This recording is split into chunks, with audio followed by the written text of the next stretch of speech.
Service members, what is your worst military wife story? Story 1. I was stationed at Fort Knox, Kentucky in the late 80s. A soldier's child turned up missing. Damn near every soldier on Fort Knox was looking for this kid. We look for days, and the kid never turns up. So I leave and move on, and several years later, I'm sent back to Fort Knox. Out of the blue, a bunch of activity is happening at a park several miles away, and the little girl turned up. Some of her, anyway, and it turns out that the soldier's wife, the girl's stepmom, had unalived the girl. The soldier came home, found out, and hid the body in the park. The whole case was solved because the older sister of the girl was starting to get worried that she was next. Told a teacher who got the police involved, and that is the worst I've heard of over 20 plus years in the Army. Plenty of cheating and plenty of other stuff. I don't have anything remotely close to relate to this, but I just don't understand the motivation to help your spouse hide the body like that. So you come home and find this out about your daughter, and then you decide to help your crazy wife? It doesn't really add up, but it seems like there must be more to the story since the soldier was so eager to help with the disposal. Story 2. Posting on behalf of my husband. The worst. They came back from a 15-month tour in Iraq, and his platoon sergeant went home to find another man living in his house with his wife and kids. His kids, toddlers, were calling the guy daddy. When he walked in, his wife basically said, "Yeah, I want a divorce. I'm with him now." The worst part was the platoon sergeant and the new daddy, kind of, worked together, but was one of the few who stayed behind for clerical stuff while the rest deployed. Story 3. Oh, I'm going to post some of my friend's highlights. She was the midwife on an Air Force base, delivered lots of babies. The colonel brought his 16-year-old daughter in because she was pregnant. Turns out the father was a new junior enlisted. He did not last long in the military. Dude's wife left him and moved in with her boyfriend off base while he was deployed, and then she got knocked up. Since they were still married, she was still going to the base for medical care. Their divorce wasn't final by her due date, so she still got to go on base and deliver. Her soon-to-be ex-husband, the military guy, had his buddies in security forces put a security flag on his soon-to-be ex-wife's boyfriend. The boyfriend couldn't be on base for the birth of his child. And, always the favorite, babies coming out of the wrong ethnic background of the father was at least once a year thing. Story 4. A guy in my shop, the Air Force, deployed to Iraq for 4.5 months. Before he left, he signed over general power of attorney to his wife, and while he was gone, she started banging another guy in our shop, then signed the divorce paperwork as his power of attorney and his rights to see his kids, as well as draining his bank account. She went to live with the other guy in my shop and his friend off base. They were both arrested for check fraud when trying to pass off a check that was the roommates in the shop at the base. The guy she divorced eventually got full custody of the kids, and the other guy in my shop got kicked out of the Air Force. There were other stories of cheating and all that kind of crap, but this one takes the cake. She actively worked to ruin his life when all he did was love his kids and get deployed to Iraq. Don't give anyone general power of attorney, people, ever. I don't care how much you trust them or how much you think they love you, don't do it. You can give them specialized power of attorney that only allows them to handle your affairs that you very specifically need them to handle. It was obvious this guy's thought was that if something happened to him over there, that he would want his wife to be able to take over things legally without a hitch. But first of all, I would think that this is sort of implied, because doesn't your spouse automatically gain control over things in that case? And secondly, I'm pretty sure you can specify that the power of attorney only applies if you are incapacitated or worse, but that has to be established before any other actions can be taken. I'm glad this guy got his full custody in the end because this crazy spouse did not need to be near those kids, I think. Story 5. I got accosted by a dependent at a Home Depot parking lot because I parked in her space. I parked in a veteran's spot at Home Depot. I'm a veteran, and I had my 2 toddlers with me, and the spot was next to a cart stall. So as I'm pulling my kids out of the car, this lady walks up to me and asks me questions. Simple stuff, but nothing out of the ordinary, but I leave my kids in the car to be safe. She then starts asking about my veteran status, which was weird, but not bad. I told her I'm a sergeant in the 123rd Trans Brigade, which is not real, part of the National Guard. Well, my husband's a lieutenant colonel, which means he's a higher rank, she said. Well, if he's a commissioned officer, he's already a higher rank, I said. So you should give me your spot. I was dumbfounded. What? I told her to pound sand, to which she wanted my info, rank, name, etc. So I said, yeah, sure, and I'll make sure to give you the spot next time. And no kidding, 3 days later, I get a call from my NCOIC. Hey, Sergeant Stuck in Post, do you know a Lieutenant Colonel Crapface? To which, no, I don't. Okay, well, I got a lieutenant colonel in my office looking for you. Said it's important. All right. My NCOIC puts me on speakerphone. Hey, Sergeant, this is Lieutenant Colonel Crapface. I wanted to apologize for my spouse's behavior the other day. I jokingly told her that we could parade up and down the street ordering other soldiers to do things. And I had no idea she would take it so literally. I'm sorry this happened, and I hope that we can put this behind us. I accepted his apology because up to this point, no CO has ever apologized for their actions. Chillest lieutenant colonel ever.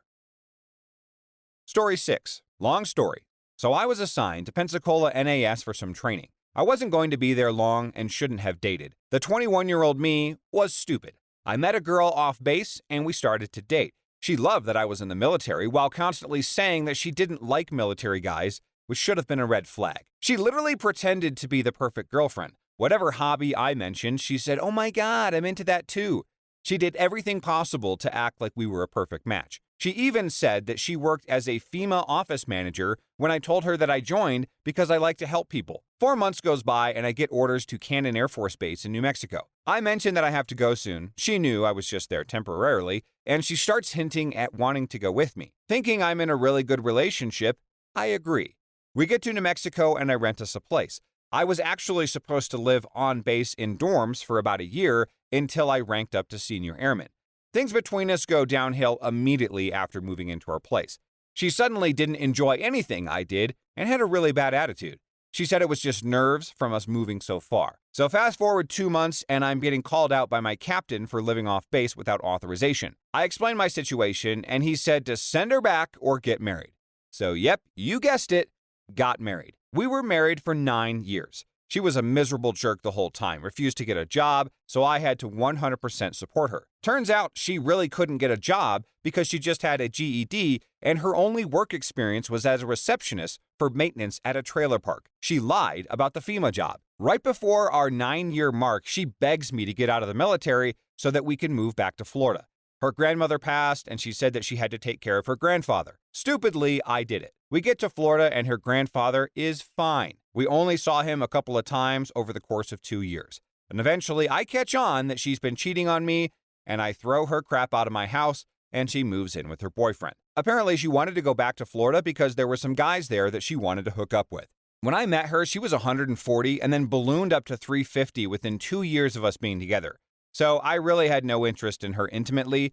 Plus, she was a jerk, initiated divorce, and she wouldn't cooperate. She kept breaking into my house with her boyfriend and looting my place. I'd bring home groceries and they'd be gone the next time I left the house. The cops wouldn't do anything because we were still married, and same with the landlord. I decided to move and she caught wind.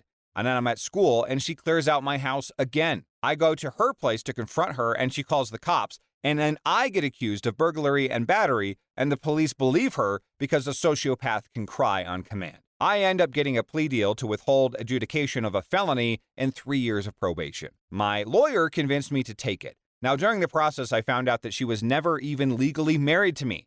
She was, and still is, married to a career criminal up in Michigan. She had me take care of her for nearly a decade while miserable the whole time, and she heavily utilized her military benefits from being a military dependent. She was never actually my legal wife. My PO felt bad, and I was able to get off my probation at 1 year and 5 months. The charges were lessened so that they could be sealed and eventually expunged. She literally has suffered 0 consequences for what is basically bigamy with fraud and class felony. Florida won't help because they said that New Mexico has jurisdiction, and New Mexico won't do anything because that she is out of state. Story 7. I was in the officer club in Okinawa around 2012 or so. In walk at least 6 women in slutty cut-off short version of flight suits that were bright orange. And I was pretty confused until my Marine friend told me that meant their husbands were deployed and they were looking for a good time. Apparently, it was an open secret. While I was in the Air Force way back in 2003 or so, a guy's wife started hanging out in the dorms without her husband. Me and my buddy avoided her because we figured it wasn't going to turn out okay. And yeah, it turns out that she was just running through every guy in the dorms and even had fun with a guy in our shop. I mean that literally. He brought her into the shop and they had fun on one of our workbenches. Again, back in the early 2000s. Guy I know had his wife attack him with an iron skillet. Both of them were on active duty, and he ended up choking her out because she was trying to kill him. The cops get called because it's base housing and the walls are paper thin. The wife admits that she attacked him and that he was just defending himself. But the first sergeant presses charges on the husband, and the husband gets found guilty and kicked out of the Air Force and becomes a house husband for his wife, who is still in the military. The wife never got charged with anything. Apparently, they do things a little bit differently in the court systems of the military. I'm not 100% sure how it works, but I guess they have different standards of proof. And it seems to really go against the male in this situation. The poor guy gets stuck with the charge and is kicked out even though his wife admits the wrongdoing. I don't know what happened after this, but that guy should have definitely challenged those findings and fought that to the bitter end, because that just doesn't seem right. Story 8. I've got 2 stories. We had a particularly worthless piece of crap in my unit. Let's call him Warren for sake of the story. Warren was the single stupidest SOB I have ever met in my entire life, bar none. Absolute crap Marine who would legitimately barely tie his shoes. The fact that this dude had passed through the recruiters, boot camp, and SOI was a pox on the name of the Marine Corps, in my opinion. This dude got married before we left for our first tour, and it took her 3 days to send him pictures of her getting a train run on her by 6 dudes. She proceeded to get knocked up during one of these trysts, which she was holding at their base housing regularly. She found out which of these dudes was the father and then had him move into their house. And when we returned from deployment, he proceeded to forgive her and continued to let her baby daddy live in the house with them. That went on for a couple months until the dude beat him up and then called PMO to get him out of there. Fast forward a few years, and I'm awaiting separation because I reached the end of my contract, and so is Warren because we went to boot camp together, and he made it all the way somehow. We were living in a barracks designated for soon-to-be separating Marines, and he would hang out and bum beers of people to get drunk, while she would make her way through room to room looking for pecker with a decent success rate. That was the state of things when I packed up my crap and left. She offered me a goodbye BJ, which I politely declined. The other dude was also a piece of crap. We'll call him Niles. He was one of those junior Marines and was worthless from day one. The dude smoked a pack a day and never passed an annual fitness test as far as I know. Physically and mentally weak, lived in off-base housing with his wife. The story we got was that this lady was literally puking in the toilet drunk when he proposed to her in between volleys, and she said yes, and then they went through with it. This dude would have some of the platoon over to his apartment on the weekends to do some drinking and hanging out. Now, I never went because mostly I was very hard on him during the workday, being as how I was this crazy team leader. The story I heard from multiple sources was that every party went pretty much the same way. They would all go out drinking. Niles would get wasted way early because he was a lightweight, pass out, and then his wife would pick 1 to 3 other guys there and let them have their way with her in the other room, while he drunkenly slept the night away. You only get the classiest of people in the Marine Infantry. Story 9. Our neighbors, 2 of them, brought us some stories. 1. Unit deployed and she met a new guy, and then used power of attorney to divorce the husband overseas and married the new guy so quickly that she was able to stay on base in the same house. The first husband came home and ended up being in the same platoon as the second husband, who now lived in his house with his kids and all of his belongings. And 2, when we first moved on base, we had a neighbor that was super friendly. The wife told us that she had cancer, so her brother was staying with her to take care of her. We think nothing of it. A few months later, they moved out to live off base. Normal thing, so no reason to be skeptical. And fast forward a few months later, and I'm shoveling the driveway, and a guy from next door comes over to say hi. I say hi and welcome him as a new neighbor. He's not the new neighbor. He's had that house for a couple of years. And I got confused, and I asked about the woman who had moved out recently. He told me that that woman was his wife. The brother was her lover. She didn't have cancer, and she spent all of his money on Farmville and then moved out with everything they owned. How does someone spend that amount of money on Farmville? How? And what is it with these dangerous and sketchy power of attorney arrangements? If you have learned nothing from these stories, at least think twice before signing over your legal rights to another person. In the comments, I must know, how does one spend a lot of money on Farmville? Story 10. I'll tell my brother's story. Air Force. He went to work one day, had a normal day, and then came home. And when he arrives home, his wife's car is gone. He thinks nothing of it. He goes into the house, and it's a disaster. Clothes strung everywhere, appliances in weird piles all around the house, and a bunch of stuff is missing. The washer, the dryer, fridge, light bulbs, their bed, the couch, etc., etc. Most terrifying of all, though, is that their son is also missing, along with a bunch of his stuff. His son was around 5 or 6 at the time. Now he starts to freak out because there's no note about it anywhere. He tries to call his wife, but her phone is off. He tries to get a hold of his wife's family, but nobody answers. He calls mutual friends, and nobody has any idea. He then calls the police and reports that they've been kidnapped and states that her car is missing, and thus it must have been stolen during the kidnapping. Now remember this part, it comes up again in the future. The police come out and take a statement, and then she finally calls him while the police are there. She tells him that she's staying with her family and that they're getting a divorce. She also has a restraining order on him, and she says that she told a judge that he is abusive and violent. Now, he is not, and she later admitted that she felt bad about lying, but she wanted custody, and her lawyer advised her to say that. The lady knew when he would come home and waited 45 minutes after the fact to call him and let him know his life had been screwed. Their son was fine. He relaxes as much as he can, but she has really screwed him here. The restraining order gets him in trouble with his boss, and he's now messed up for a while by how bad he was blindsided. And keep in mind, this brother of mine served 3 tours in the Middle East in Iraq and Afghanistan. This shook him more up than an IED did. So everything is okay, at least, and a few days go by and they start working with lawyers to solve everything. Well, guess what? Remember when he reported that her vehicle was missing or stolen? She used that in their custody battle as evidence that he was malicious and vindictive because he did it to cause her trouble with the law and to scare her.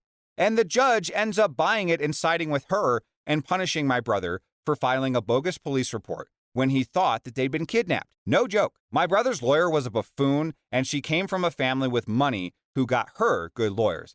So she took him to the cleaners and got everything she wanted, even the very house that she abandoned when she left him. She didn't move into the house, though. She just evicted my brother and then sold it months later for much less than it was worth. It took him years to recover mentally and financially.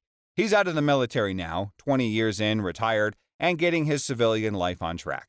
He has a great relationship with his son, and his ex-wife continues to be a constant source of pain and misery. My brother handles it like a champ, though, because, as he puts it, no matter how horrible and demanding she is, he has faced far worse just working in the military. My brother is an absolute legend.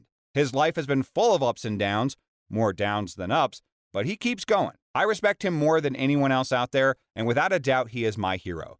Love that dude. I can't help but be impressed by this guy's attitude about things, because after all he had to endure from his ex-wife, she was just plain evil, manipulative, cruel to him throughout this whole thing. And this again appears to confirm that men are just at a huge disadvantage when it comes to these domestic issues in court. Having a strong female attorney for the guy might have at least been a better option to keep himself afloat. But it does sound like he figured out how to come out the other side in a better spot.